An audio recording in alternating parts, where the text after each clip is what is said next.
नगर पंचायत नरपत नगर दूंदावाला व शेखुपुरा से चेयरमैन पद के उम्मीदवार खालिद अली प्रधान यहां की जनता के लिए कोई नया नाम नहीं है। खालिद अली 25 साल तक लगातार नरपत नगर के प्रधान रहे हैं तथा राजनीति में युवावस्था से ही सक्रिय रहे हैं। सबसे पहले जब खालिद अली मात्र 18 वर्ष के थे तब राष्ट्रीय प्रसार सेवा स्वार क्षेत्र के अध्यक्ष बनाए गए। फिर जिला अमन कमेटी के आजीवन सदस्य बनाए गए मंडल आयुक्त द्वारा 1985 में। फिर 1997 में समाजवादी पार्टी के सक्रिय सदस्य रहे और मुलायम सिंह यूथ ब्रिगेड के ब्लॉक अध्यक्ष रहे। आपको बता दें कि सन 2003 को ऐतिहासिक पदयात्रा रामनगर से रामपुर पुलिस अधीक्षक कार्यालय तक निकाली गई पुलिस उत्पीड़न के खिलाफ। 2001 में थाने का घेराव किया और 3 महीने 15 दिन तक धरना दिया और कोतवाल RN सिंह यादव को लाइन हाजिर करवाया। 2008 को सीओ कार्यालय पर प्रदर्शन किया प्रधानों के उत्पीड़न के खिलाफ। स्वार SDM के कार्यालय पर ज़बरदस्त धरना प्रदर्शन। 2001 को सपा के समर्थन में बरेली तक साइकिल रैली निकाली। खालिद अली को अखिल भारतीय अंबेडकर दलित महासभा का जिला अध्यक्ष भी बनाया गया। 2019 को ट्रांसफार्मर बदलवाने को धरना प्रदर्शन दिया। ईदगाह नरपत नगर को बचाने के लिए बहुत प्रयास और प्रदर्शन किया।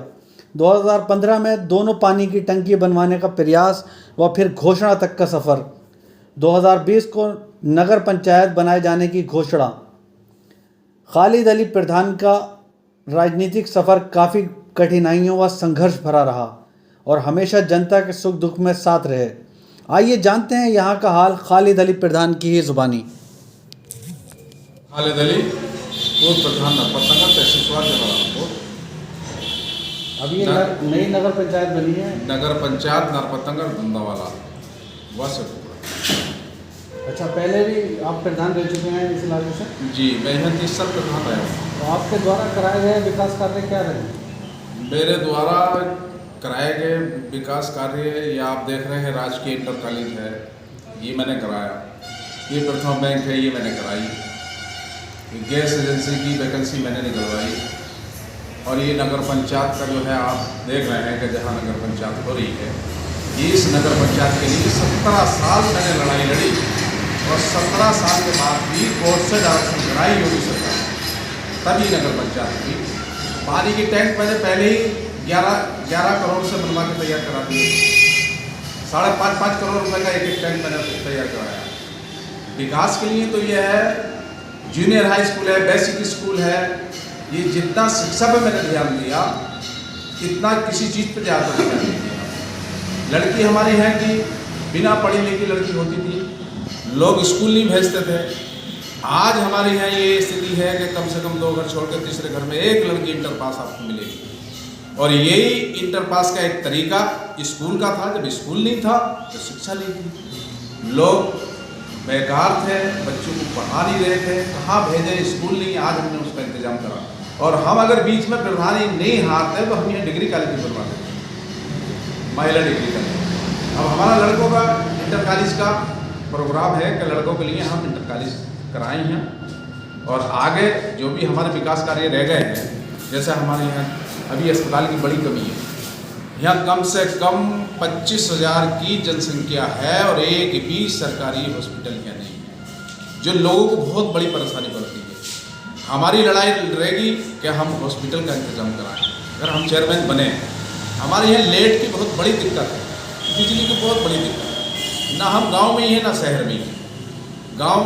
गांव वाले इसलिए नहीं देते कि शहर में पहुँच गए, शहर से हमें बिजली मिलती नहीं। तो हमारा एक अभियान चल रहा है कि हम अपना शहरी सुटकुल बनवाने के लिए हमने उसकी कार्रवाई करी है, जिसमें कुछ रिपोर्टें लग गई हैं, कुछ लगनी बाकी हैं, बाकी वो लखनऊ से होगी, MD के यहाँ से। चेयरमैन बनने के बाद अल्लाह चाहता है इस चीज़ को भी हम कराएंगे। 24 घंटे हमारे यहाँ लाइट का इंतजाम है। अच्छा, सरकारी योजनाएं गरीब आदमी तक नहीं पहुँच पा रही हैं, तो आप उसको किस तरह से लाभ दिलाएंगे? सरकारी योजनाओं के अंदर कुछ दलाली ज़्यादा, भ्रष्टाचारी ज़्यादा है। भ्रष्टाचारी इतनी है कि जिस आदमी को जिसका हक होना चाहिए वो ना मिलकर बल्कि अपात्रों को उनका हक मिलता है। और पात्र जो है आज भी ऐसे रह जाते हैं। अभी कल एक मैयत में मैं गया, उसका घर टूटा पड़ा है, उसकी स्लिप अनाज की जो ये अनाज बटरिया है गरीबों के लिए है, उसकी स्लिप उसमें से काट दी गई। लोग अपने अपने पड़ोस में से जाके उसको खाना खिलाते हैं और ये देखें कि वो उसका हकदार है, उसकी स्लिप काट दी गई। वो बेचारा नेताओं के पास भागता रहा, दौड़ता रहा। ऐसे लोगों के लिए आपकी क्या योजना है, किस तरह से? नहीं, मैंने ऐसे लोगों का ध्यान दिया है हमेशा, और मैं चेयरमैन बना तो ऐसे लोगों का फिर ध्यान दूँ। और ऐसे लोगों के लिए ही मैंने लड़ाई लड़ी है। मैं ज़मीनी नेता हूँ और ज़मीन पर मुझे बैठने से कोई गुरेज नहीं है। मैं कहीं भी दरी बिछा के बैठ जाता हूँ, मुझे कोई दिक्कत नहीं, कोई परेशानी नहीं। अब आप हमारे चैनल के माध्यम से आप इस क्षेत्रवासियों को क्या अपील करना चाहेंगे? मैं अपने क्षेत्रवासियों के लिए यही अपील करूँगा कि हमारे क्षेत्रवासी, यहाँ के नगर वाले जो हैं, उस कैंडिडेट को वोट दें जो मजबूत है और जो भी कैंडिडेट गांव के लिए काम करा सके, हमारी बस्ती के लिए काम करा सके, या जिसने कराए हैं काम, उस आदमी को वोट करना चाहिए। उस आदमी को वोट नहीं करना चाहिए जो भ्रष्टाचारी में लिप्त, दलाली करता हो, लोगों को काम नहीं करता हो, बेकार हो, नकारा हो, उसे वोट नहीं देना चाहिए। वोटर ये आज ये तो हमें संविधान में यही तो मिला है, वोट ही तो मिला है। और वोट भी कम से कम ये हमने मत का जो प्रयोग करें तो ऐसी जगह करना है ताकि वो कैंडिडेट इस लाभ हो। हमने इस यहाँ के लिए बहुत काम करें, अपनी बस्ती के लिए बहुत काम करें। हम अगर अपनी फहरिस्त आपको गिनाना शुरू करें तो आप नहीं, बहुत टाइम लग जाएगा फहरिस्त गिनाने। 3.5 महीने में, 4 महीने में तो हम धरने पे सोते हैं, खाली अपनी बस्ती के लिए। उस जमाने में कितना खर्च आया होगा। सन 2002 में मैंने धरना दिया था, पुलिस का अत्याचार ज़्यादा बढ़ गया था, यहाँ बेगुनाह लोगों को जेल भेजा जा रहा था, मैंने उसमें धरना दिया था। 3.5 महीने में धरने पे सुन के आया मैं वहाँ। तो मैंने अपनी बस्ती के लिए जो भी काम करे वो सब उन लोगों के लिए करें जो गरीब हैं, मजबूर हैं, जिनकी आवाज़ ही कोई नहीं सुनना चाहता। मैंने उन लोगों को अपने गले लगाया और उनके काम किए। और यही वजह है आज जो मैं ये दोबारा लड़ना चाहता हूँ, फिर चेयरमैन बनूँ, क्योंकि मैंने गरीबों का दिल जीता, मैंने अमीरों का नहीं जीता। अमीरों को मैंने मुँह नहीं लगाया, मैंने उन गरीबों को मुँह लगाया कि जिनकी कोई सुनने के लिए तैयार नहीं होता, जिससे कोई बात करने के लिए तैयार नहीं होता, और जो बहुत बड़ा परेशान होता, मैंने उसे अपने सीने से लगाया और उन लोगों को काम करा।